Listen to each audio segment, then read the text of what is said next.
Let's go to, what is it, Marie? Yeah. From Winfield? Yes. Marie, you there? Yes, I am. Write it down. You're on Hello? WURD, I'm sorry. Yes, I'm here. You have a question for our guest? Well, you know, I've been listening to this program for a couple of hours, or a couple of minutes, or whatever, how long I've been hearing a lot of people get on and say a lot of things. The thing is, I have a brother who's an imam. I have a nephew who also was married with 3 wives. He's only married to 1 now, and so is my brother. I have several Muslims in my family that tried the 2 wives thing or the 3 wives thing. And the problem, even when you mention about jealousy, it's humane to be jealous. So to me, if a woman marries a man and she's jealous, that's a natural affection. Mm-hmm. And what I don't understand about what y'all said is that it's okay to have a terrible feeling. You don't have to have a terrible feeling. This is one of the reasons why neither one of my brothers or my nephew have any more wives, because their wives didn't like it. They divorced them, or? Did they divorce them? Yeah, they divorced them, and then she married another man, and they had another baby. And all these children, welfare was taking care of all of them. Because the average man cannot. I've listened to that other man that was speaking about the true love. If you truly love someone, now you talk about the Quran and what Allah says about testing. That's not a test. What testings are is when your everyday life, but your spouse. What would be a test with your spouse if something happened to your children, whether y'all could share? It's not a test about whether...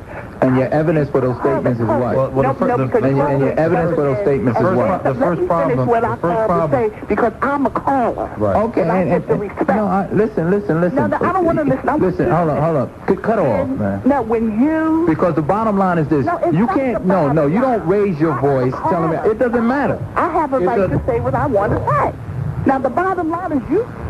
The first problem is, with regards to this issue, is to say that a person is not going to be tested in their life. It sounds strange to me. I mean, to say that the Creator is not just because of plural marriage is to say, for example, that a person now feels the pain of hurt when their parents die or when their children die. We face death, and it's a trial upon us, and it's a hardship. So now is the Creator unjust because He's legislated death in the creation? I mean, this is a very strange thing. But again, I understand why the feelings of these individuals towards polygamy. As I said, society has given the impression, has given a stigma to polygamy that is immoral and that is opposite to what marriage is supposed to be about. But as I mentioned, if you look back at this thing historically, and even for some of us who claim to be of particular beliefs, whether it be Christianity or Judaism or whatever it may be, we'll see that this is a well-known tradition that has not been outlawed by any of the religions or any of the faiths. And the reality is to use emotion, as I mentioned earlier, as a criteria to make something impermissible. There will be a lot of things that would be impermissible if we left it only up to the emotions of individuals. Sure, and as we talk about emotions, I mean, we have to agree that there are some people who are going to disagree, and so, certainly respecting those persons who disagree. Let's go to And Pat. they need to respect the station when they call it, Let's especially go to when Pat I'm from here. South Philadelphia. Pat, are you there? Yes, this is Evie. How's everyone? All right, how you doing? All right, how are you? Good. I listen to you two all the time, but I've never called before. But this is really, really, really interesting. And a while back, I was listening to your guest. I can't pronounce his name. Malik. And I apologize. Malik. Malik? Yes.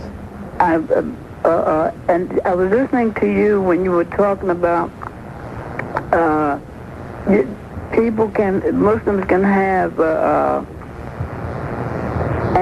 anger, but they're not supposed to feel it or show it or something like that. No, actually, I said that we're going to feel anger or emotions, as I mentioned. It's something that you're going to feel fear, you're going to feel anger. But what I was saying was it is not correct to allow those feelings or emotions to cause you to do things that are displeasing to your Lord. So in other words, you may become angry. That doesn't mean you have the right to knock someone across the head and harm them, is the point.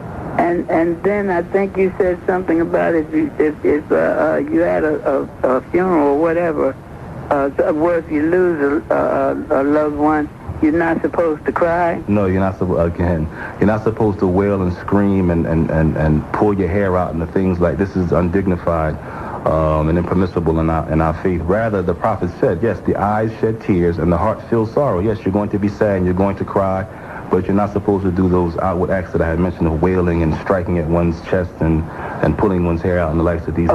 Because the show was going so fast that I didn't really understand. No. And I thank you for clearing that up for me. And this is really, really a good topic that you have. And I'm understanding more and more about Islam because my brother, he passed away, though. He was a staunch Muslim, so I learned a lot from him. May Allah have mercy on his soul.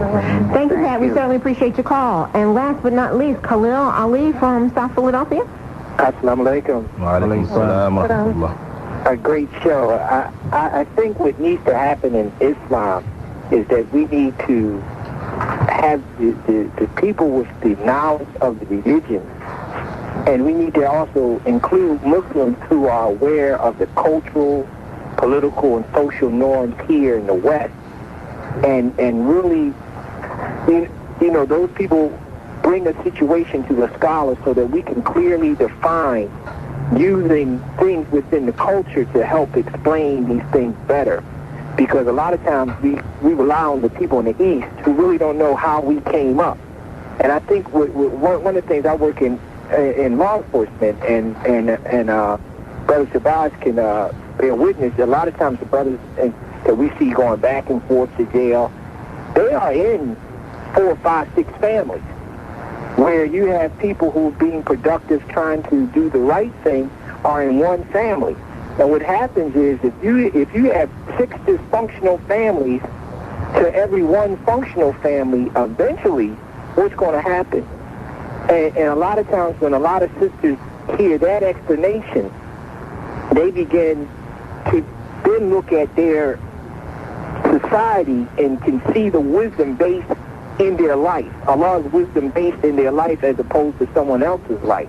And I think that we really have to learn, you know, where we came from. A lot of times we come into Islam and we tend to forget and we Easternize ourselves as if Islam wasn't universal. And a lot of times we lose the people here in the West because, you know, it's a frame of reference that we have no experience in. And I think this is what some of the problems that some of our sisters may have felt. And then we have to remember, too, that a lot of our sisters were told because they were African American that they weren't good enough. So we still have that inferiority complex. So we have to apply the medicine. The Quran is the healing, and we have to find out what ails our people and use it as a medicine in a way that they are familiar with, and because this faith is universal. Everything that Allah talks about in His Quran, we experience it. Well, Mr. Ali, we certainly appreciate your call. We're going to have to end the show right now.